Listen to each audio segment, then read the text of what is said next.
One of the most common questions that I've been getting in the past couple of weeks is how's the good morning exercise different from the RDL or the Romanian deadlift? Well, the easy way to differentiate between these two exercises is to essentially think about what is the focus of each one. So if we take the good morning as an example, it's an exercise designed to build the erector spinae, which is the muscle that you're seeing next to me right here. So the erector spinae muscle is designed to essentially erect the spine, so spinal extension. Whereas with the Romanian deadlift or the RDL, you're actually looking to strengthen and to work on mainly the gluteus maximus, the gluteus medius as a stabilization muscle, the hamstrings and the gastrocnemius lower down. But the glutes and the hamstrings are the main priority, with the erector spinae being a secondary muscle in the exercise. The best thing to do first of all is to use a wall like this and essentially make the difference between the good morning, which is the spinal flexion and extension, and the RDL. So first of all, I'm going to stand with potentially a foot distance away from the wall there, so maybe like this.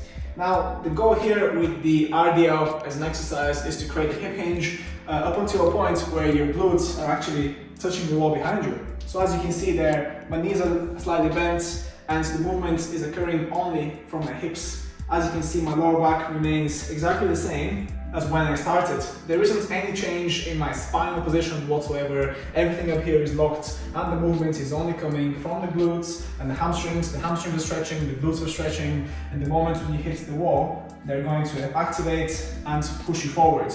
The movement is going to start from the spine itself first of all, and essentially what I'm trying to do is create that spinal flexion.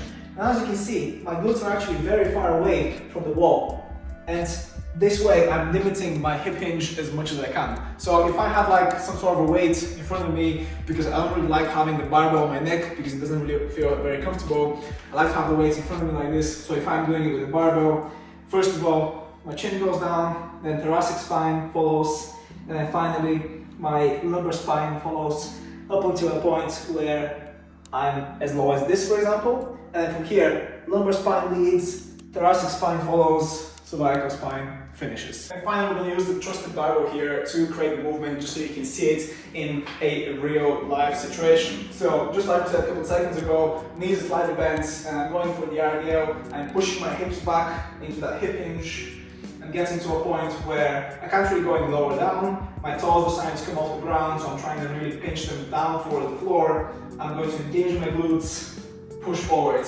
into that kind of hip thrust type of movement. And if I want to do the good morning exercise, again, like I said previously, I don't really like having the barbell on my neck because I feel like it puts a lot of pressure on my cervical spine, so I prefer actually having it in front of me. So knees again are slightly bent, cervical spine, thoracic, lumbar, and it's essentially the Jefferson curl methods and the way that it teaches the movement of the spine. This is what I'm trying to apply here.